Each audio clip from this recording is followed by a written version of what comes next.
ترکی کے صوبہ نوشہر کا وہی معنی تھا جو پاکستان کے شہر نوشہرہ کا ہے۔ ویرین کیو یہاں کا سب سے بڑا زیر زمین شہر تھا۔ ایسے سینکڑوں شہر کپادوکیا میں موجود تھے جو کم سے کم بھی 2 منزلہ تھے، جیسے تہخانے ہی تہخانے ہوں۔ گئے زمانے میں کپادوکیا کے باسیوں نے یہ شہر بنائے تھے تاکہ جنگ کے دنوں میں یہاں پناہ لی جا سکے۔ ان کے پاس شہر کے دھانوں کو مکمل طور پر بند کرنے کا نظام بھی موجود تھا۔ پانی، خوراک، روشن دان، نکاسی اور اخراج کا نظام، غرض یہ تمام انتظامات سے آراستہ مکمل شہر تھے، بس ان سے آسمان نظر نہیں آتا تھا۔ 20ویں صدی کے آغاز میں عیسائی یہاں سے چلے گئے تھے۔ اب برسوں سے یہ شہر ویران تھے۔ چند سال پہلے ان کو سیاحوں کے لیے کھول دیا گیا تھا۔ ویرین کیو کی 8 منزلیں سیاحوں کے لیے کھول دی گئی تھیں۔ ویرین کا مطلب گہرا اور کیو یعنی کنواں۔ اردو میں گہری دوستی اور دشمنی کے لیے استعمال ہونے والا لفظ دیرینا کا ماخذ بھی یہی ویرین تھا۔ مولود بے اسے بہارے اور پنار کو ایک لمبی ڈرائیو کے بعد ویرین کیو لے آئے تھے۔ وہ گار فیل کو لے کر خود شہر چلے گئے اور وہ تینوں شہر کی داخلی سرنگ کی طرف آ گئیں جہاں سیاحوں کی لمبی قطار لگی تھی۔ ویرین کیو باہر سے یوں لگتا جیسے کوئی چھوٹی پہاڑی ہو جس کی دیواروں میں بہت سے سوراخ تھے، یوں جیسے کوئی جادوگرنی خاکی چوغا اوڑھ کر جھکی بیٹھی ہو اور اس کے چوغے سے بہت سی آنکھیں جھانک رہی ہوں۔ داخلی سرنگ غار کے دھانے پہ چھوٹا سا راستہ تھا جس سے اندر جانا تھا۔ باہر دھوپ نکلی تھی لیکن سرنگ اندر سے ہی اندھیری لگ رہی تھی۔ یہ سویٹر رکھ لو، شاید ضرورت پڑ جائے۔ پنار نے خود بھی سویٹر پہن لیا تھا اور اب دوسرا اس کی طرف بڑھا رہی تھی۔ حیا نے حیرت سے اسے دیکھا، پھر چل چلاتے سورج کو۔ اتنی گرمی میں؟ رکھ لو۔ پنار کے دوبارہ کہنے پہ اس نے سویٹر طے کر کے بازو پہ ڈال لیا۔ سیاہ پرس دوسرے کندھے پہ تھا۔ بہارے نے پنار کی انگلی پکڑ رکھی تھی، بالوں کو پونے میں باندھے وہ دھوپ کے باعث آنکھیں سکیڑے کھڑی تھی۔ اپنی باری پہ وہ ٹکٹ دکھا کر آگے پیچھے سرنگوں میں داخل ہوئیں۔ باہر دھوپ تھی لیکن اندر اندھیرا سا پھیلا تھا۔ کپادوکیا کے غاروں اور پہاڑوں کی محیط پراسرار خوشبو ہر سو پھیلی تھی۔ گائیڈ ان سب کی رہنمائی کرتا جا رہا تھا۔ رش کافی تھا اور راہداری تنگ، بعض جگہ تو اتنی تنگ ہوتی کہ دونوں کندھے اطراف کی دیوار سے ٹکراتے اور بعض جگہ گردن جھکا کر آگے ہونا پڑتا۔ چند راہداریاں اور سیڑھیاں گزار کر وہ سب سیاح ایک بڑے سے کمرے میں جمع تھے جہاں شور سا مچا تھا۔ سیاحوں کے سوال اور اونچی آواز میں بولتا گائیڈ۔ عجیب مچھلی بازار سا بنا ہوا تھا۔ وہ بور ہونے لگی۔ جہان کا کوئی اتا پتہ نہیں تھا اور فی الوقت اسے یہ جاننے میں دلچسپی نہیں تھی کہ شہر کا روشن دان اور پانی کس طرح کام کرتا تھا۔ سو وہ پنار کی طرف مڑی۔ تم بہارے کا خیال رکھنا، میں بس آ رہی ہوں۔ تم کہاں جا رہی ہو؟ بہارے پریشانی سے کہہ اٹھی۔ میں اپنے طور پہ اندر سے یہ شہر دیکھنا چاہتی ہوں۔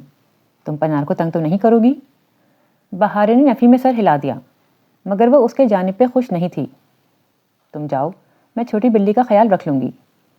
وہ اس کمرے سے آگے کھسک آئی۔ کمرے ہی کمرے، راہداریاں، محرابی چوکھٹیں، جیسے دی ممی مووی کا سیٹ ہو۔ دیواروں پہ دور دور شعلوں کی مانند بلب لگے تھے جو اندھیری گلیوں کو مدھم سرد روشنی بخش رہے تھے، پراسرار مگر خوبصورت۔ وہ سیاحوں کے جمگھٹوں سے ذرا آگے ہوئی تو ٹھنڈ کا احساس ہوا۔ پنار ٹھیک کہتی تھی۔ اس نے گرے سویٹر عبایا کے اوپر پہن لیا اور بٹن سامنے سے کھولے رہنے دیے۔ وہاں آس پاس کوئی نہ تھا اور گھٹن والی جگہ تھی، سو نقاب ٹھوری تک نیچے کر دیا۔ وہ یوں ہی طویل راہداریوں سے گزرتی جا رہی تھی کہ دفتن حیا، کسی نے اس کے کندھوں کو ذرا سا چھوا تو وہ ڈر کر 2 قدم پیچھے ہٹتے ہوئے مڑی۔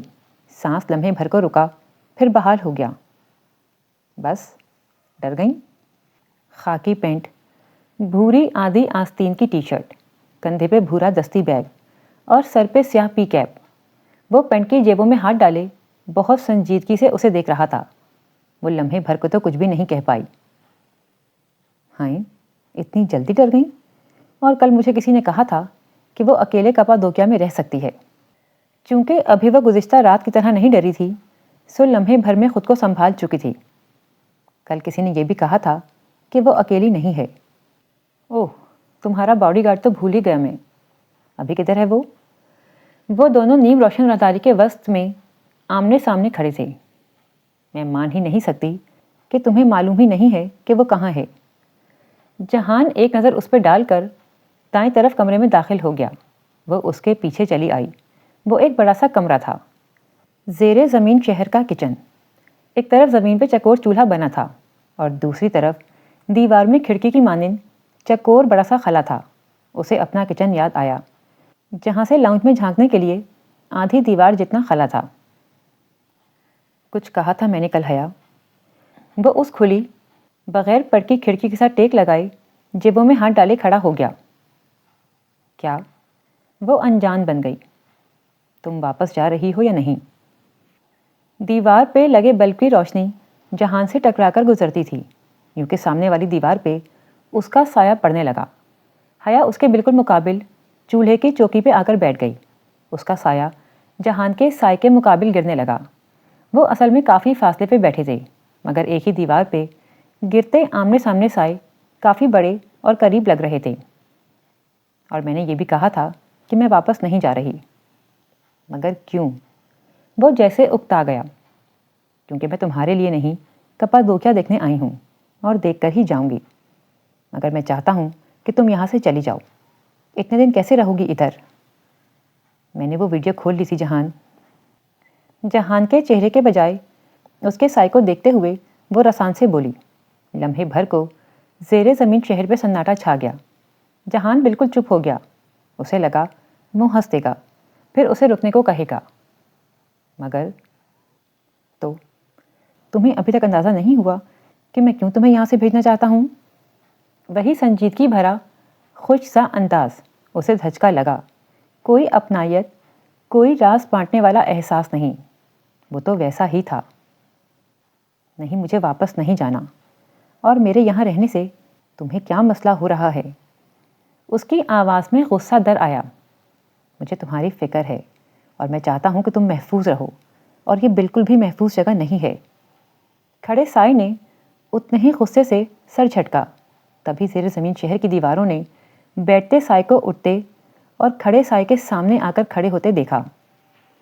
اور واپس جانے سے میں محفوظ ہو جاؤں گی جہان بے؟ ہاں بالکل۔ مجھے یہاں سے 2-4 دنوں میں انقرہ چلے جانا ہے، اور پھر وہاں سے ایک اور شہر، اور پھر ادھر سے شام۔ میں شام سے چند دن بعد اسلام آباد آ جاؤں گا۔ میں تم سے وہیں ملوں گا۔ ہو سکتا ہے روہیل کے ولیمے پہ ہم دونوں ساتھ ہوں، اس لیے ابھی تم چلی جاؤ۔ اور کیا گارنٹی ہے اس بات کی؟ ہو سکتا ہے واپسی پہ میری فلائٹ کریش کر جائے۔ چند لمحے وہ واقعی کچھ نہ کہہ سکا، مگر مدھم مشل کی روشنی میں بھی حیا نے اس کی بے تاثر آنکھوں میں کچھ زخمی سا احساس دیکھا۔ ایسے مت کہو۔ اس کی آواز دھیمی ہو گئی۔ نہیں جہان بے، مجھے بولنے دو۔ کیا گارنٹی ہے کہ میں وہاں محفوظ رہوں گی؟ ہو سکتا ہے کہ کوئی پرانا دشمن مجھے گاڑی تلے کچل دے۔ حیا، ہو سکتا ہے یہ ہمارا آخری سفر ہو سکتا ہے نا؟ کیا تب بھی تم اسے میرے ساتھ نہیں کرنا چاہو گے؟ اس کی آواز ویرین کیو کی دیوار سے ٹکرا کر پلٹ رہی تھی، مگر اب اس میں آنسو بھی شامل تھے۔ میں صرف تمہیں محفوظ دیکھنا چاہتا ہوں حیا، وہ جیسے بے بسی سے بولا تھا۔ اور تم خود؟ میرا کیا ہے؟ میرے لیے رونے والا کوئی نہیں ہوگا، مگر مجھے تمہاری فکر ہے، اس لیے میں چاہتا ہوں کہ تم یہ چاہتے ہو، تم وہ چاہتے ہو۔ تم ہر وقت صرف اپنا کیوں سوچتے ہو جہان؟ تم ہر چیز پلان کر کے کیوں رہنا چاہتے ہو؟ تم ہر وقت دوسروں کو آزمانا کیوں چاہتے ہو؟ حیا، اسے جیسے دکھ پہنچا تھا، وقت پیچھے چلا گیا تھا۔ وہ اس کا جنجر بریڈ ہاؤس توڑ چکا تھا اور وہ اس پہ چلا رہی تھی۔ نہیں، بولنے دو، آج مجھے بولنے دو۔ جتنا تم نے مجھے آزمایا، اس سے آدھا بھی میں تمہیں آزماتی نا تو تم بہت مشکل میں پڑ جاتے۔ وہ غصے میں بلند آواز میں بول رہی تھی۔ دیوار پہ گرتے سائے اصل سے زیادہ قریب کھڑے تھے۔ تم یہ سمجھتے ہو کہ ہر دفعہ چیزیں تم پلان کرو گے اور سب تمہاری مرضی کے مطابق ہو جائے گا، پھر بعد میں لوگ تمہاری باتوں کے دوسرے مطلب ڈھونڈتے پھریں، اور اس دوران کس کا دل کتنا ٹوٹے تمہیں کب پرواہ ہوتی ہے؟ تم دوسروں کا کبھی نہیں سوچتے، مگر ہر دفعہ ایسا نہیں ہو سکتا۔ ہر دفعہ دوسرے تمہاری طرفی کہانی نہیں سمجھ لیں گے۔ یہ کر لو تو وہ ہو جائے گا، وہ کر لو تو یہ ہو جائے گا۔ میں مزید تمہارے ان پلان کے مطابق نہیں چل سکتی۔ بولتے بولتے اس کا سانس پھولنے لگا۔ جہان نے ہاتھ جیبوں سے نکال کر سینے پر لپیٹ لیے اور دائیں جوکر سے زمین کو کھرچتا وہ سپاٹ چہرے کے ساتھ سن رہا تھا۔ اور بھی جو کچھ اندر بھرا ہے میرے خلاف وہ بھی کہہ دو۔ میرے اندر جو بھی بھرا ہے تمہیں پرواہ نہیں ہے۔ تم مجھ سے میرے برقعے پہ بحث کر کے چپ چاپ چلے آئے۔ اگر تمہیں میرے برقعے سے مسئلہ نہیں تھا تو پھر تم نے ایک دفعہ بھی کوئی امید، کوئی وضاحت کیوں نہیں دی؟ کیا یہ مناسب تھا کہ مجھے تم یوں چھوڑ کر آتے اور سارے خاندان میں میرا تماشا بنتا؟ تم ہر دفعہ یہ سمجھتے ہو کہ بعد میں تم دوسرے کو منا لو گے۔ منا لینے سے دل پہ لگے زخم مٹ جاتے ہیں۔ سخت لکڑی پہ بھی کلہاڑی کی ایک ضرب لگاؤ تو ساری عمر کے لیے نشان رہ جاتا ہے۔ میں تو پھر انسان ہوں، کیا تم ساری زندگی یہی کرتے رہو گے؟ اس کی آواز در سے پھٹنے لگی۔ جہان کا بے تاثر سپاٹ ہوتا چہرہ دیکھ کر اسے اور بھی غصہ چڑھنے لگا۔ جب سے وہ غصے سے بولنے لگی تھی تب سے اس کا چہرہ بے تاثر پڑ گیا تھا۔ اور اگر مجھے کوئی کچل دے تو پھر کس کو وضاحتیں دینے آؤ گے؟ مگر تم نہیں سمجھو گے۔ وہ بے بسی کے ساتھ کہتی پلٹی اور تیز تیز قدموں سے چلتی باہر نکلی۔ پھولا تنفس اور آنکھوں میں جمع آنسو۔ اذیت ہی اذیت تھی۔ وہ بھی کس کو سمجھا رہی تھی؟ وہ پرواہی کہاں کرتا تھا؟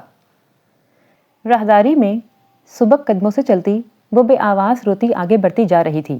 پھر ایک کمرے میں بیٹھنے کو ویسی ہی چوکی نظر آئی تو جا کر ادھر ہی بیٹھ گئی اور چہرہ دونوں ہاتھوں میں چھپا کر بے اختیار رونے لگی۔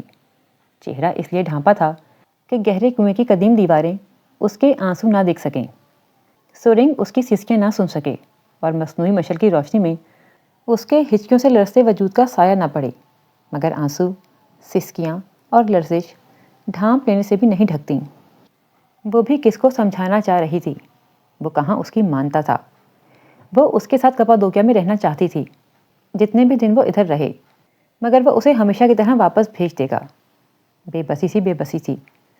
اس نے بھیگا چہرہ اٹھایا۔ سرنگ، محرابی چوکھٹیں، بھول بھلیاں سب سنسان پڑی تھیں۔ وہ وہاں نہیں تھا۔ دیوار پہ گرتا سایہ اکیلا تھا۔ جہان اس کے ساتھ نہیں تھا۔ وہ اپنے غصے میں سب بھول جایا کرتی تھی، یہ بھی کہ ایک دفعہ پھر وہ ہمیشہ کی طرح اسے چھوڑ کر آ گئی تھی۔ وہ سب باتیں کہہ کر جو وہ صرف اس کو ہرٹ کرنے کے لیے کہہ رہی تھی، اس کا مطلب وہ ہرگز نہیں تھا۔ اس نے دل سے وہ سب نہیں کہا تھا۔ اللہ اللہ، یہ اس نے کیا کر دیا؟ وہ اب کیسے آئے گا اسے منانے؟ جہان، وہ بدحواسی کے عالم میں اٹھی اور راہداری کی طرف آئی۔ وہ دائیں سے آئی تھی یا بائیں سے؟ شاید دائیں سے۔ ہتھیلی کی پشت سے گال رگڑتی وہ اس جانب بھاگی۔ ایک موڑ، دوسرا دائیں طرف وہ کمرہ جہاں دو سائے ٹکرائے تھے۔ اب وہ وہاں نہیں تھا، اب وہ جگہ خالی تھی۔ جہان، آنسو پھر سے اس کی آنکھوں میں جمع ہونے لگے۔ وہ کہیں بھی نہیں تھا۔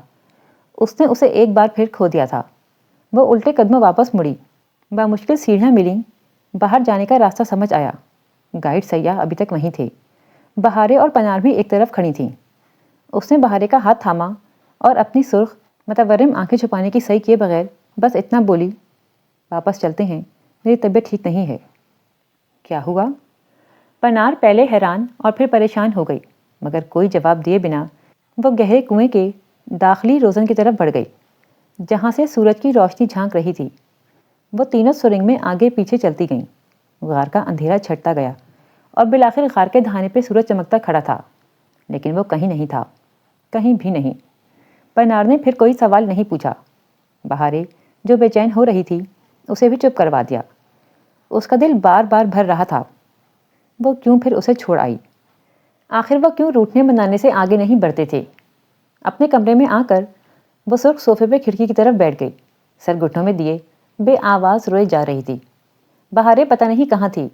ہر خیال اور فکر سے بے پرواہ وہ آنسو بہائے جا رہی تھی۔ اس کا دل بار بار کسی خوف کے زیر اثر سکڑتا جا رہا تھا۔ بہارے اسے کھانے کے لیے بلانے آئی، مگر وہ نہیں اٹھی۔ دوپہر کی روشنی آہستہ آہستہ بجھنے لگی اور شام کا اندھیرا کپادوکیا میں پھیلنے لگا۔ ہر سو پہاڑوں پر بتیاں جگمگانے لگیں۔ وہ اسی طرح سر صوفے میں دیے بیٹھی رہی۔ آنسو بھی پانی سے بنے ہوتے ہیں اور پانی آسمانوں سے اتارا جاتا ہے، سو آنسوؤں کے بعد مرہم بھی وہیں سے آتا ہے۔ پرسکون نیند۔ اس پہ کب نیند طاری ہو گئی اسے پتہ ہی نہیں چلا۔ ذہن میں، دل میں، آنکھوں کے پیچھے ہر جگہ زیر زمین شہر کا منظر امٹتا آ رہا تھا۔ وہ غصے میں اس پہ چلا رہی تھی اور وہ دھیمے لہجے میں اسے پکار رہا تھا، حیا بات سنو، مگر وہ اسے سننا نہیں چاہ رہی تھی۔ وہ اس سے فاصلے پہ کھڑا تھا مگر پھر بھی پتہ نہیں کیسے اس کا ہولے سے شانہ ہلا رہا تھا۔ حیا اٹھو، میری بات سنو۔ چاندی کے مجسمے لوٹ آئے تھے۔ گہرے کنویں کا اندھیرا چھٹتا گیا، چاندنی کی جھیل ہر سو پھیلتی گئی۔ اس نے ایک جھٹکے سے آنکھیں کھولیں۔ کمرے میں مدھم سی روشنی پھیلی تھی۔ وہ صوفے کے سامنے میز کے کنارے بیٹھا جہان بہت تکان سے اسے دیکھ رہا تھا۔ اسے آنکھیں کھولتے دیکھ کر تھکے تھکے انداز سے مسکرایا۔ دیکھ لو، تم میرے لیے کپادوکیا نہیں آئیں، مگر میں ہر دفعہ تمہارے لیے آ جاتا ہوں، پھر بھی کہتی ہو کہ مجھے پرواہ نہیں ہے۔ وہ ایک دم اٹھ کر بیٹھ گئی، سانس روکے بنا پلک جھپکے وہ ایک ٹک اسے دیکھنے لگی، پھر اچانک بہت سے آنسو ٹپ ٹپ اس کی آنکھوں سے گرنے لگے۔ جہان، آئی ایم سوری، وہ بھیگی آواز میں کہتی اسی طرح اسے دیکھ رہی تھی، کہیں پلک جھپکنے پہ منظر غائب نہ ہو جائے۔ میں نے وہ سب جان بوجھ کر نہیں، میں بس غصے میں۔ میری بات سنو، اسی دھیمے لہجے میں کہتے ہاتھ اٹھا کر اس نے حیا کو چپ رہنے کا کہا۔ تمہاری ساری باتیں ٹھیک تھیں، تم نے صحیح کہا تھا، میں واقعی بہت دفعہ غلط چیزیں کر جاتا ہوں۔ نہیں، میرا وہ مطلب نہیں تھا، میں تو… اس نے احتجاجاً کچھ کہنے کی صحیح کی مگر وہ سن نہیں رہا تھا۔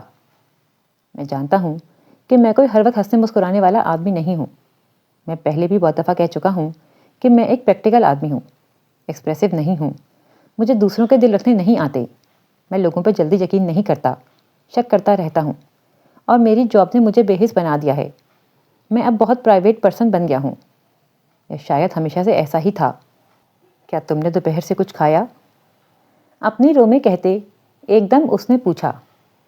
اگر وہ توقف کے بعد استفسار کرتا تو وہ کہہ دیتی کہ اس نے کھایا ہے، مگر وہ حملہ اتنا شدید تھا کہ اس کا سر خود بخود نفی میں ہل گیا۔ نہیں، ہاں، بس مجھے بھوک نہیں تھی۔ اس نے بات بنانے کی کوشش کی، اب وہ آنسو پوچھ چکی تھی، اور یہ اس کے لیے خجالت کا باعث ہوتا اگر وہ جان لیتا کہ حیا نے اس کی وجہ سے کھانا نہیں کھایا، مگر وہ جان چکا تھا۔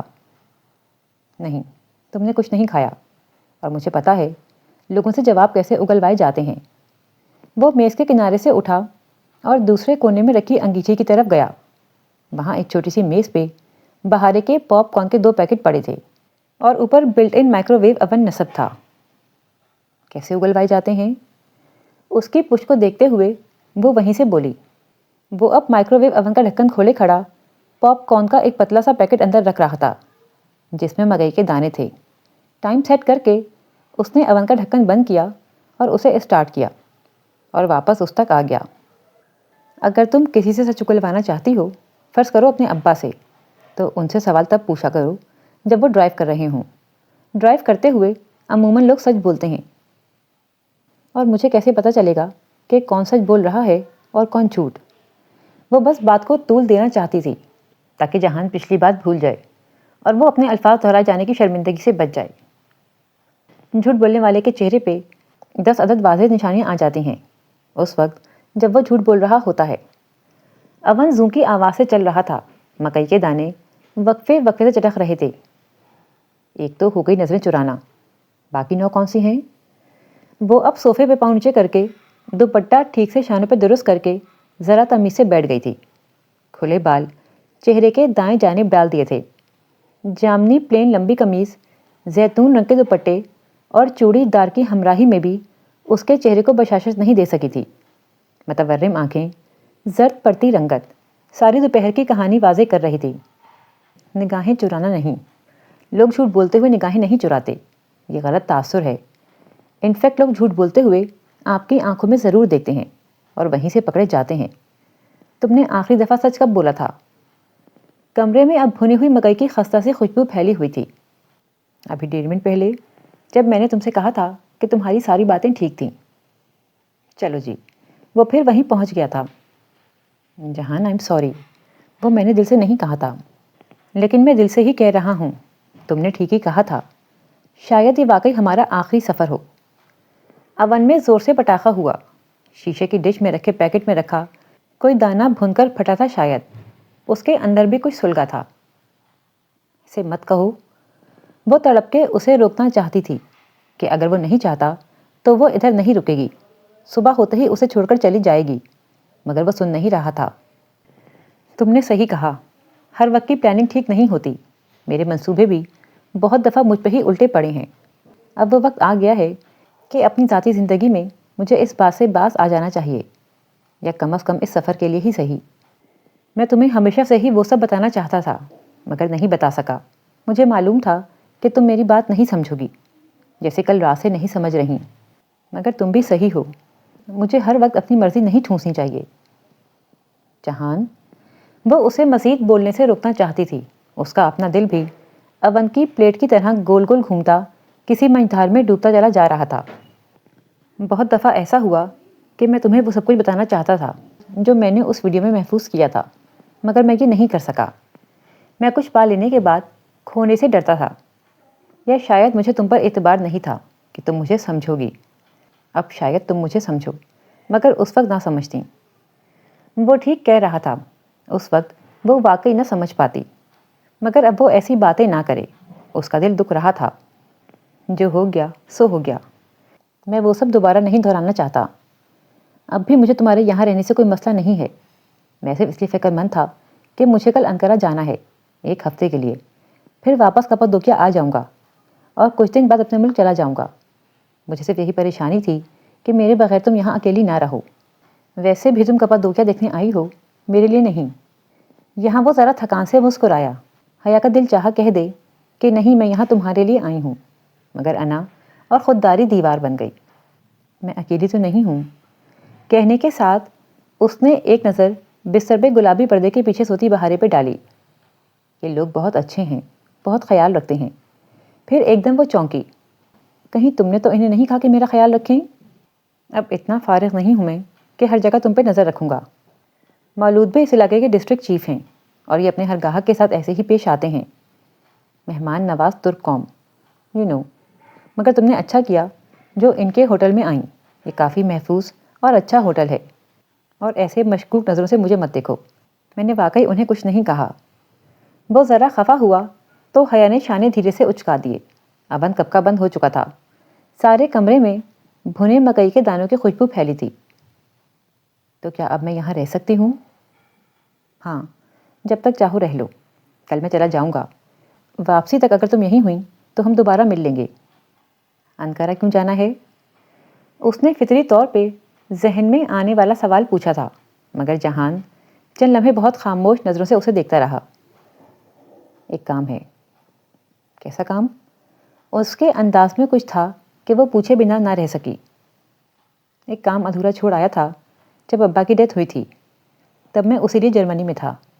اب میرے پاس چند دن ہیں، سوچا اس کو مکمل کر لوں. بات ختم کر کے وہ کچھ دیر اسے دیکھتا رہا، جیسے وہ اس کے استفسار کا منتظر تھا. جیسے اگر وہ پوچھے تب بھی وہ نہیں بتائے گا، پھر بھی وہ چاہتا تھا کہ وہ پوچھے.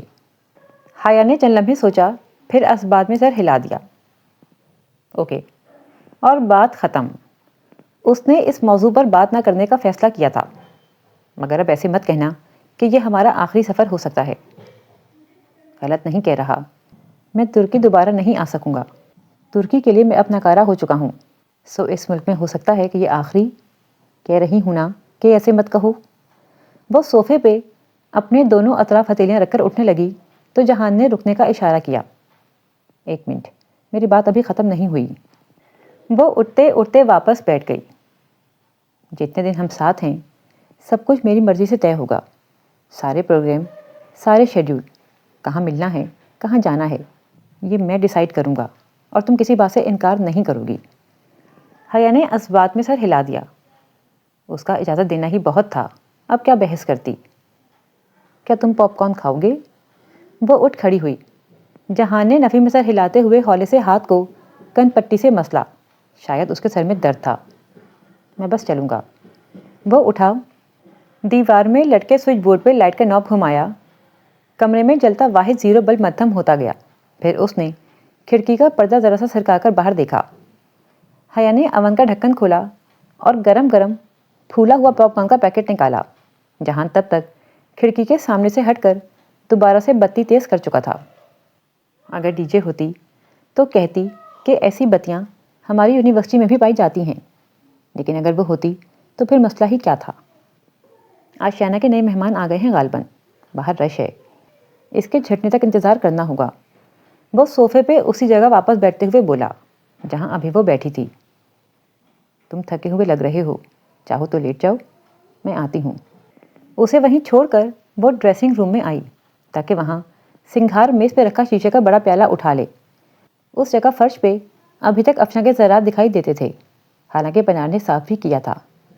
پیالہ اٹھاتے ہوئے اس نے آئینے میں خود کو ایک نظر دیکھا تو جھٹکا سا لگا۔ سرخ متورم آنکھیں، زرد پڑتا چہرہ، اللہ اللہ، وہ اتنی دیر سے ایسی لگ رہی تھی؟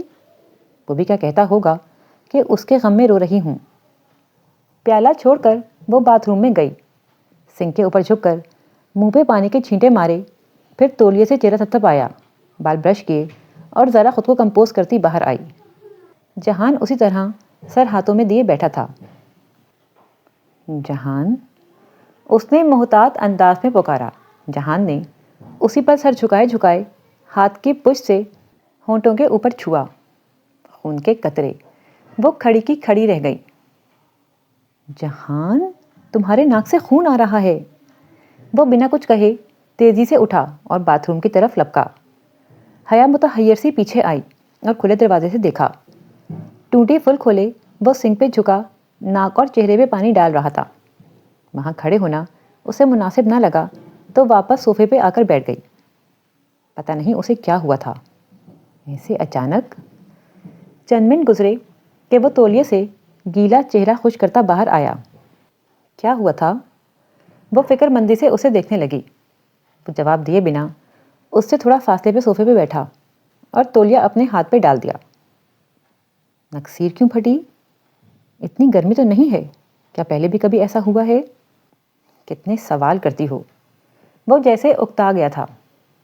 جتنے بھی کروں مجھے حق ہے اس کا، اب بتاؤ کیا ہوا تھا؟ جہان نے نکاہت بھری نظروں سے اسے دیکھا اور پھر چند لمحے یوں ہی دیکھتا رہا، بالکل ویسے ہی جیسے ابھی وہ انقرہ کے کام کے متعلق بات کرتے ہوئے دیکھ رہا تھا۔ اردو میں بات کرتے ہیں حیا، وہ جاگ رہی ہے۔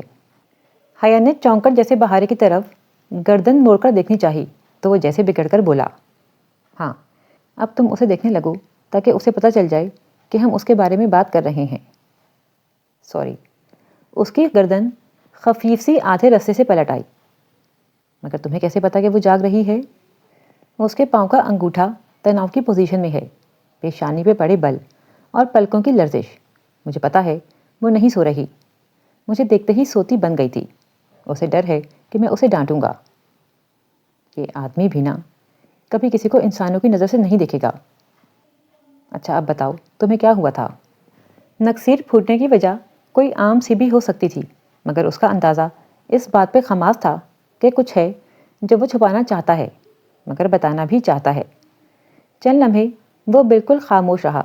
مکئی کے دانوں کی خوشبو ہر گزرتے پل باسی ہوتی گئی۔ پھر اس نے دھیرے سے کہنا شروع کیا، انقرہ میں میری سرجری ہے۔ اس نے رک کر حیا کے تاثرات دیکھے۔ وہ بنا پلک جھپکے، سانس روکے اسے منتظر سی دیکھ رہی تھی۔ جب میں جیل میں تھا تو ادھر آنکھ کے قریب ایک زخم آیا تھا، یہاں ایک کیل گھس گئی تھی، 1.1 انچ کی کیل۔ یہ سر درد اور کچھ عرصے سے نکسیر پھوٹنے کی تکلیف، یہ سب اسی کی وجہ سے ہے۔ اس کو نکلوانے کے لیے سرجری کروانی ہوگی، نہ کروائی تو یہ مسلسل درد اور اس کے آگے ٹریول کرنے کا خطرہ رہے گا، اور اگر سرجری ناکام ہو گئی تو بینائی جا سکتی ہے یا مستقل معذوری۔ جب ابا کی ڈیتھ ہوئی تب میں اسی لیے جرمنی میں تھا، لیکن تب میں ہمت نہ کر سکا۔ اچھا۔ جہان کی توقع کے برعکس حیا نے سمجھ کر اسبات میں سر ہلا دیا۔ کوئی شدید تاثر دیے بغیر وہ بولی، پہلے جرمنی سے کروانے گئے تھے، اب انقرہ سے کیوں؟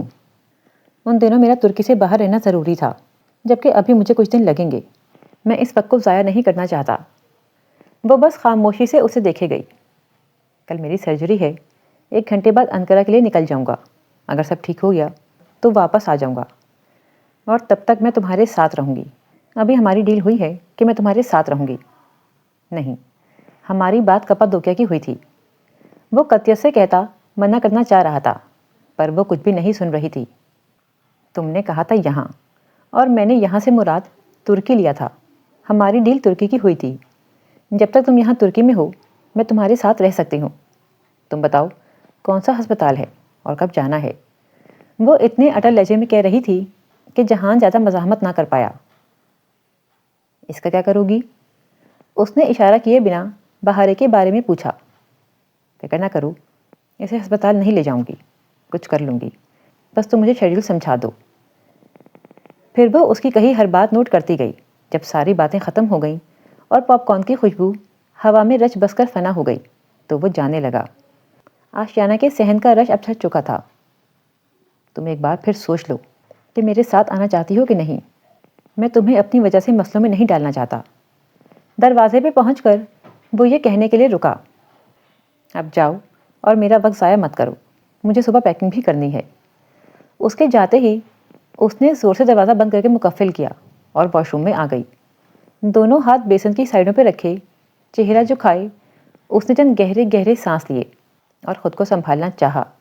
اتنی دیر سے جہان کے سامنے جو آنسو زب سے روک رکھے تھے وہ تیزی سے ابل پڑے. وہ ایک دم دبی دبی سسکاریوں سے رونے لگی. 5 سال سے وہ اس بیماری میں مبتلا تھا اور اس نے کسی کو بھی نہیں بتایا تھا. وہ کیوں ہر شے، ہر دکھ اپنے اندر رکھتا تھا؟ کیوں باقی سب کی طرح غموں کا اشتہار لگا کر ہمدردیاں نہیں سمیٹتا تھا؟ کئی دفعہ سائمہ تایا فرقان، حتیٰ کہ ابا نے بھی جتایا تھا کہ وہ اپنے باپ کے جنازے پہ شامل نہیں ہوا تھا. وہ آگے سے چپ رہا، یہ تک نہ بتایا کہ وہ اس وقت آپریشن ٹیبل پہ تھا. کیوں تھا وہ ایسا کہ محبت لینے کی کوشش نہیں کرتا تھا اور پھر بھی اس سے محبت ہو جاتی ہے؟ اس کی آنکھوں سے گرتے آنسو سنک کے دہانے سے لڑک کر جالی کے بھنور تک پھسل رہے تھے. وہاں ایک کونے میں خون کا ننھا سا قطرہ ابھی تک لگا ہوا تھا. جہان نے سارا سنک صاف کر دیا تھا پر یہ پھر بھی لگا رہ گیا تھا. اس نے انگلی کی پور پہ وہ قطرہ اٹھایا اور ڈبڈبائی آنکھوں سے اسے دیکھا. کیا اس کے ملک کے نوجوانوں کا خون اتنا ارزاں تھا کہ یوں ہی بہتا رہے اور کسی کو فرق بھی نہ پڑے؟ زندگی بھی بعض دفعہ ہم سے ہماری بساط سے بڑھ کر قربانی مانگ لیتی ہے. کچھ دیر بعد وہ منہ ہاتھ دھو کر باہر آئی تو وہ صوفہ جہاں کچھ دیر قبل چاندی کے مجسموں کا بسیرا تھا، اب ادھر اس کی چھوٹی بلی بیٹھی پاپ کارن کے پیالے سے ایک ایک دانہ اٹھا کر منہ میں ڈال رہی تھی. اسے آتا دیکھ کر معصومیت سے مسکرائی. کھاؤ گی؟ ساتھ ہی پیالہ بڑھایا. نو تھینکس. اس کی بھوک مر گئی تھی اور بھی بہت کچھ مرسا گیا تھا. وہ اپنا بیگ الماری سے نکالنے لگی. عبد الرحمن سے تم پہلے بھی ملی تھیں اور تم نے مجھے نہیں بتایا. کیا اس نے میرے بارے میں کچھ کہا؟ بہارے، ہم انقرہ جا رہے ہیں. پاپ کارن ٹونگتا اس کا ہاتھ رک گیا. بھوری آنکھوں میں شدید تحیر در آیا. کیوں؟ بس ایک کام ہے مجھے، کچھ پیپر ورک کا مسئلہ ہے، 2-4 دن میں واپس آ جائیں گے. اس کی تشفی اور سمجھ کے مطابق جواب دیتی وہ اپنا سامان سمیٹنے لگی. بہارے الجھی الجھی سی بیٹھی رہ گئی. پاپ کارن کا پیالہ اس نے بے دلی سے میز پہ رکھ دیا. اسے کھانا شاید ان تینوں میں سے کسی کا نصیب نہیں تھا. انقرہ اتنا ہی خوبصورت اور صاف ستھرا سا شہر تھا جتنا کہ استنبول، مگر اس سے نہ وہ شہر دیکھا گیا نہ ہی کچھ اور. آس پاس کیا ہو رہا ہے اسے کچھ خبر نہیں تھی. اس کا دل دماغ اور ساری توجہ بس ایک نقطے پر تھی. آج جہان کا آپریشن ہے. اس نے جہان کے ہاسپٹل سے 2 بلاک چھوڑ کر ایک ہوٹل میں کمرہ لے لیا تھا. بہاری کو البتہ وہ ہاسپٹل کے اندر لے کے نہیں جا سکتی تھی اور اسے ہوٹل میں تنہا چھوڑنے کو دل نہیں مانا تھا. وہ اس بچی کو کس کے پاس چھوڑے؟ اور ہر مسئلے کی طرح اس میں بھی اسے حالے کا خیال آیا تھا. حالے، میں کیا کروں؟ فون پہ حالے کو تھوڑی بہت جمع تفریق کے ساتھ ساری بات بتا کر وہ اب اس سے مدد مانگ رہی تھی. یہ تو کوئی مسئلہ نہیں، میری نانی انقرہ میں رہتی ہیں. جو ایڈریس تم بتا رہی ہو وہاں سے کافی قریب گھر ہے ان کا. تم صبح بچی کو وہیں چھوڑ دیا کرو، پھر شام میں لے جانا. چاہو تو تم بھی وہیں رہ لو. اوہ، حالے کی نانی؟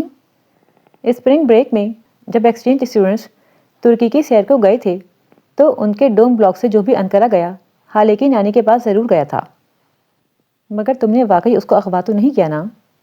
وہ ہنستے ہنستے پوچھنے لگی. پھر اچانک جیسے اسے یاد آیا، وہ ہوٹل گرینڈ والا لڑکا 2 دفعہ آیا تھا.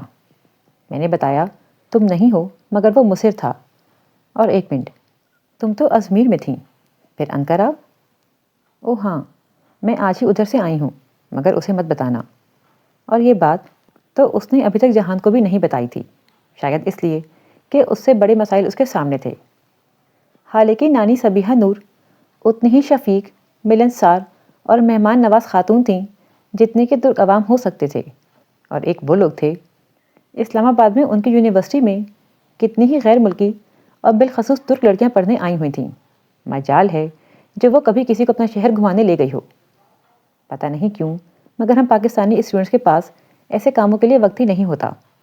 سب سے اچھی بات یہ ہوئی کہ صبیحہ آنٹی نے بتایا کہ مسز عبداللہ، مہر اور عروہ کل ان کے پاس آ رہی تھیں، ڈی جے اور اس کی ہوسٹ فیملی۔ پہلا کھانا پلاؤ اور مسور کی دال کا چوربا، بعض لوگوں کا نام بھی کتاب کے سرے ورق کی طرح ہوتا ہے، سنتے ہی یادوں کا ایک بے پناہ سمندر ہر سو امڈ آتا ہے۔ صبیحہ آنٹی کو اپنا مسئلہ سمجھا کر اس نے بہارے کو علیحدہ لے جا کر چند ایک ہدایات مزید کیں۔ تم اچھی لڑکی بن کر رہو گی نا؟ بہارے نے اسبات میں سر ہلا دیا، البتہ وہ خوش بالکل بھی نہیں لگ رہی تھی۔ تم مجھے روز چھوڑ کر چلی جایا کرو گی کیا؟ سب مجھے ایسے ہی چھوڑ کر چلے جایا کرتے ہیں، کوئی مجھ سے پیار نہیں کرتا۔ اس کا پہلے سے دکھی دل مزید دکھ گیا۔ ایک دم سے اسے اس پھولسی بچی پہ بے پناہ ترس آیا۔ پاشا بے کے اعمال نے اس کی فیملی کو کسی فٹ بال کی طرح بنا دیا تھا۔ عائشہ اپنی بہن کے لیے پریشان تھی، مگر وہ کر کچھ بھی نہیں سکتی تھی۔ میں شام میں آ جاؤں گی اور تمہیں ایک فون بھی لا دوں گی، اس سے تم جب چاہو مجھ سے اور عائشہ سے بات کر لینا۔ ٹھیک ہے چھوٹی بلی۔ اور چھوٹی بلی مسکرا دی۔ اسے ایک گنا اطمینان کا احساس ہوا۔ صبیحہ آنٹی کے گھر سے وہ ہسپتال آ گئی۔ یہ ایک پرائیویٹ نیرو سینٹر تھا اور وہ ایڈمٹ ہو چکا تھا۔ اس نے لباس بھی تبدیل کر لیا تھا اور سرجری کا منتظر تھا۔ ابھی اسے او ٹی میں لے کر جانے میں ذرا وقت تھا، سو آپریشن سے قبل وہ اسے دیکھنے آئی تھی۔ وہ خاموش تھا، چہرہ بے تاثر، مگر زرد او ٹی لباس میں تو وہ اور بھی زیادہ پسمردہ لگ رہا تھا۔ کیسے ہو؟ اس کے پاس کھڑی وہ بس اتنا ہی پوچھ سکی۔ جہان نے نگاہ اٹھا کر اسے دیکھا۔ وہ بیڈ کے کنارے پہ بیٹھا تھا۔ ٹھیک ہوں۔ چند لمحے خاموشی کی نظر ہوئے، پھر وہ بولی، تم نے آخری دفعہ سچ کب بولا تھا؟ ابھی 1 منٹ قبل، جب میں نے کہا تھا کہ میں ٹھیک ہوں۔ اس کی باتیں بھی اسی کی طرح ہوتی تھیں، پہیلی اور بس پہیلی۔ میرا بیگ رکھ لو، اس میں میرا فون بھی ہے۔ اس نے اپنا چمڑے سے بنا دستی بیگ سائڈ ٹیبل سے اٹھا کر حیا کی طرف بڑھایا، جسے حیا نے تھام لیا۔ اگر مجھے کچھ ہو جائے تو میرا فون کھولنا۔ ویسے تو وہ فنگر پرنٹ سے کھلتا ہے، مگر تمہارے لیے میں نے تمہاری ڈیٹ آف برتھ متبادل پاسورڈ کے طور پر لگا دی ہے، پورے 8 ہند سے، اوکے؟ تم فون بک میں پہلے نمبر پہ کال کر کے سب کچھ بتا دینا۔ اس کے ہاتھوں میں پڑا بیگ ایک دم بھاری ہو گیا تھا۔ اس کی نوبت نہیں آئے گی، تم ٹھیک ہو جاؤ گے۔ جہان نے جواب نہیں دیا۔ پھر زیادہ مہلت ملی بھی نہیں اور وہ اسے لے گئے، اور وہ عملیات خانے کے باہر ایک کرسی پہ آ بیٹھی۔ وہ کہہ رہا تھا کہ اگر مجھے کچھ ہو جائے، اور وہ سوچ رہی تھی کہ اگر اسے کچھ ہو جائے تو وہ کیا کرے گی۔ زندگی میں بعض اگر کتنے خوفناک ہوتے ہیں نا، ان کو آدھا سوچ کر بھی دم گھٹنے لگتا ہے۔ وہ بس جہان کا بیگ گود میں رکھے، اسے کسی واحد سہارے کی طرح مضبوطی سے تھامے کرسی پہ بیٹھی سامنے شیشے کے بند دروازوں کو دیکھے گئی۔ وہ کیسی عجیب سی کیفیت ہوتی ہے جب دعا نہیں مانگی جاتی۔ دعا کے لیے اٹھے ہاتھوں کو دیکھ کر انہیں ہاتھوں سے کیے جانے والے گناہ یاد آ جاتے ہیں، تب لگتا ہے معافی نہیں ملی۔ کیا واقعی سارے گناہ معاف ہو جاتے ہیں؟ ہمیں کیوں لگتا ہے کہ ہم گناہوں سے توبہ کر لیں گے اور پھر انہیں بھلا کر سب ٹھیک ہو جائے گا؟ گناہ ایسے پیچھا نہیں چھوڑتے، ان کے آثار ہمیشہ ان جگہوں پر ہوتے ہیں۔ گناہ تو ساری عمر پیچھا کرتے ہیں۔ کیا ان سے کوئی رہائی تھی؟ کیا ان کی ملکیت سے کوئی آزادی تھی؟ ایسا کیوں نہ ہو سکا کہ وہ عائشہ گل کی طرح ہوتی، ہمیشہ سے سچی، ہمیشہ سے باحیا اور نیک۔ اس نے دعا کے لیے ہاتھ اٹھائے اور پھر انہیں واپس گرا دیا۔ کچھ سمجھ نہیں آ رہا تھا کیا مانگے۔ یہ گرا کہاں لگی تھی؟ دعا کب روٹھی تھی؟ شاید ڈی جے کے وقت۔ ہاں، تب بھی وہ ایسے ہی ایک ہسپتال کے عملیات خانے کے باہر بیٹھی تھی۔ وہ گرہ اب کیسے کھلے گی؟ فون کی گھنٹی بجی تو وہ ذرا چونکی، پھر موبائل دیکھا۔ ابا کالنگ۔ السلام علیکم ابا۔ اس نے فون کان سے لگایا تو اپنی آواز بے حد پست اور بھاری لگی۔ وعلیکم السلام، کیا حال ہے اور کدھر ہو؟ پھر وہ رسمی الیک سلیک حال احوال اور تمہید کے بعد پوچھنے لگے، تم واپس کب آ رہی ہو؟ فون کان سے لگائے اس نے زور سے آنکھیں کھولیں۔ سامنے کا منظر دھندلا گیا تھا۔ ابا، مجھے مزید وقت لگ جائے گا۔ حیا، ابا کو جیسے اکتاہٹ ہوئی۔ اتنے دن ہو چکے ہیں، کیا ابھی تک تمہارا ٹور ختم نہیں ہوا؟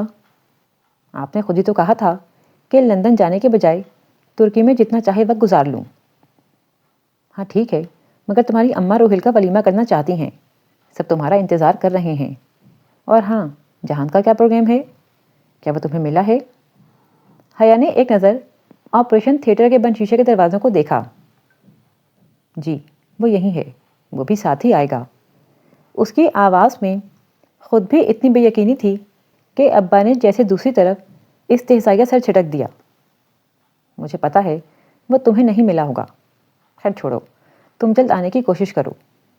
وہ کتنے پر یقین تھے کہ جہان ان کی بیٹی سے قطع تعلق کرنا چاہتا ہے، حالانکہ وہ تھے تو ان دونوں کی منگنی پہ، مگر نہیں، لوگ اپنی آنکھوں کے بجائے کانوں پہ یقین کرنے کو ترجیح دیا کرتے ہیں۔ ابا میں جلد نہیں آ سکتی، ایک دوست ہسپتال میں داخل ہے، اس کے انٹرکرینیل سرجری ہے، میں اسے یہاں نہیں چھوڑ سکتی ابا۔ آنسو بے اختیار اس کی آنکھوں سے لڑک کر نقاب کے اندر جذب ہونے لگے۔ ابا چند لمحے کو بالکل خاموش ہو گئے۔ یہاں اس کا کوئی نہیں ہے ابا، میں اسے تنہا نہیں چھوڑ سکتی۔ اس نے ان 5 ماہ استنبول میں میرا بہت خیال رکھا ہے، ہر موقع پہ اس نے میرا ساتھ دیا ہے۔ اب کیا میں اسے آپریشن تھیٹر میں چھوڑ کر واپس آ جاؤں؟ اوہ آئی سی۔ وہ ذرا دھیمے پڑے۔ کیا وہ لڑکی حال نور، کیا اس کا آپریشن ہے؟ وہ ذرا چونکی۔ آپ حالے کو کیسے؟ ساتھ دوسرے ہاتھ سے اس نے بھیگی آنکھیں صاف کیں۔ تمہیں کیا لگتا ہے جب تم کچن میں کھڑی ہو کر نور بانو کو ترکی نامہ سنا رہی ہوتی تھیں تو سارا گھر برداشت سے سننے کے علاوہ اور کیا کر رہا ہوتا تھا؟ او اچھا، حالے کا نام تو وہ بہت لیا کرتی تھی، ابا اس سے واقف تھے۔ پھر بھی اس نے تردید یا تصدیق نہیں کی۔ جھوٹ وہ بولنا نہیں چاہتی تھی اور سچ بولنے کا حوصلہ نہیں تھا۔ ابا، جب تک وہ اسٹیبل نہ ہو جائے میں ادھر ہی رہوں گی۔ روہیل کو اگر اتنی جلدی ہے تو کر لے میرے بغیر اپنا ولیمہ۔ اچھا ٹھیک ہے، پھر جیسے ہی وہ ٹھیک ہو تم واپس آ جانا۔ چند مزید نصیحتیں کر کے انہوں نے فون بند کر دیا۔ حیا چند لمحے فون کو دیکھتی رہی، پھر پھپھو کا نمبر ملایا۔ ہیلو۔ پھپھو نے تیسری بار پہ فون اٹھا لیا۔ اس نے کچھ کہنا چاہا مگر کہہ نہ سکی، حلق میں کچھ پھنسا گیا تھا، آنسو بار بار ابل رہے تھے۔ ہیلو حیا۔ پھپھو اس کا نمبر پہچاننے کے باعث اسے پکار رہی تھیں، مگر اس کے الفاظ مر گئے تھے۔ وہ انہیں بتانا چاہتی تھی کہ ان کا بیٹا کہاں ہے اور کیسا ہے، وہ اس کے لیے دعا کریں، مگر کچھ کہہ نہ سکی۔ ہیلو۔ اس نے کال کاٹ دی اور پھر فون بند کر دیا۔ جہان نے کسی کو بھی بتانے سے منع کیا تھا اور وہ اس کا اعتبار توڑنا نہیں چاہتی تھی۔ عجیب بے بسی سی بے بسی تھی۔ سیکنڈ، منٹ، گھنٹے، وقت گزرتا جا رہا تھا۔ اس نے ذہن پہ زور دینے کی صحیح کی کہ جب کسی کا آپریشن ہونا ہو تو کیا پڑھنا چاہیے۔ سائمہ تائی کہتی تھیں کہ پہلے کلمے کو 1.25 لاکھ دفعہ پڑھنا چاہیے۔ جب بھی کوئی بیمار ہوتا یا کسی کزن کا انٹری ٹیسٹ یا ایڈمیشن کا مسئلہ ہوتا، تائی کے لاؤنج بھی وہی ایک ماحول سج جاتا۔ چانیاں بچھا کر کھجور کی گٹھلیوں کے ڈھیر لگا دیے جاتے۔ ہسپتال کا وہ کوریڈور اب سرد پڑتا جا رہا تھا۔ جولائی کی شام بھی ٹھنڈی محسوس ہو رہی تھی۔ اس نے سوچنا چاہا کہ وہ اس وقت کیا پڑھے، بغیر حساب رکھے، بغیر گنے، توجہ اور یکسوئی سے کیا مانگے، مگر وہ گرہ کھولنے کا نام ہی نہیں لیتی تھی۔ ڈی جے کے بعد اس نے دعا مانگنی چھوڑ دی تھی اور پردے کے بعد شکوہ کرنا چھوڑ دیا تھا، مگر ابھی وہ شکوہ کرنا چاہتی تھی جیسے ایوب علیہ السلام نے کیا تھا۔ اس نے کرسی کے پشت پہ دیوار پہ سر ٹکا کر آنکھیں مون لیں۔ بس یہی ایک شکوہ تھا جس پہ لب مہر بند نہیں ہو رہے تھے۔ میں اپنے دکھ اور ملال کی شکایت صرف اللہ سے کرتی ہوں۔ دھات کی کرسی جیسے مقناطیس بن گئی تھی اور چاندی کے مجسمے کا قطرہ قطرہ اپنے اندر جذب کر رہی تھی۔ میں اپنے دکھ اور ملال کی شکایت صرف اللہ سے کرتی ہوں۔ کرسی نے اس کی ساری چاندنی نچوڑ لی تھی۔ لوہے کا ایک خول باقی رہ گیا تھا جسے مقناطیسی نشست نے خود سے جوڑ لیا تھا۔ میں اپنے دکھ اور ملال کی شکایت سے واللہ سے کرتی ہوں۔ اس کے قدموں میں جیسے بیڑیاں ڈال دی گئی تھیں۔ وہ چاہ کر بھی نہ حرکت کر سکتی تھی، نہ سانس لے سکتی تھی۔ ہر طرف جیسے اندھیرا تھا۔ اس ایک شخص کو کھو دینے کا صرف احساس بھی اس تاریک سرنگ کی طرح تھا جس کا کوئی ختم نہیں تھا۔ اس کی ساری چاندنی اس اندھیرے میں ڈوب گئی تھی۔ میں اپنے دکھ اور ملال کی شکایت سے واللہ سے کرتی ہوں۔ 5 گھنٹے گزر گئے تھے۔ تبھی شیشے کا دروازہ کھلا۔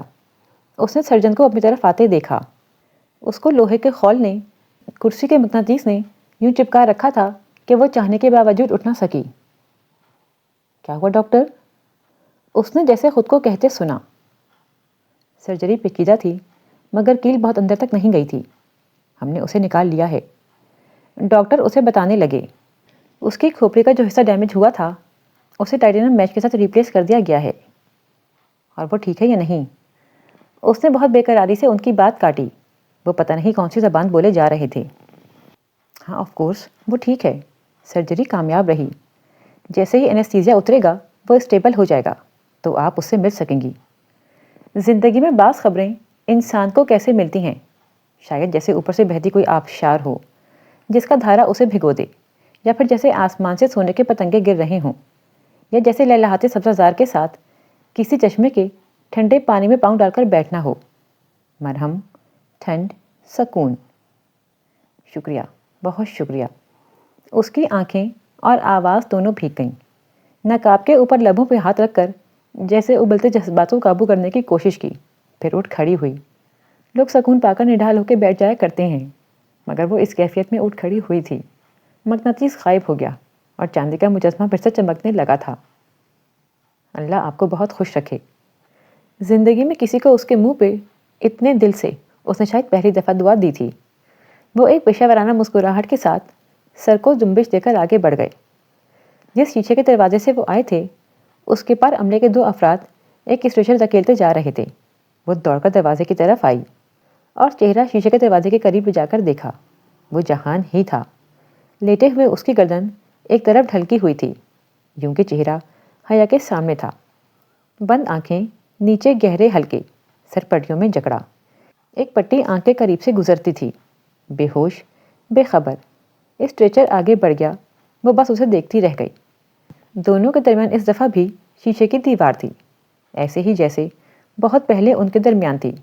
تب دھندلی تھی، آر پار کا منظر مبہم تھا، لیکن اب وہ صاف تھی، سب واضح تھا۔ مگر دیوار تو دیوار ہوتی ہے، اور ہاتھ زخمی کیے بغیر اس دیوار کو ہٹانا ممکن بھی نہ تھا۔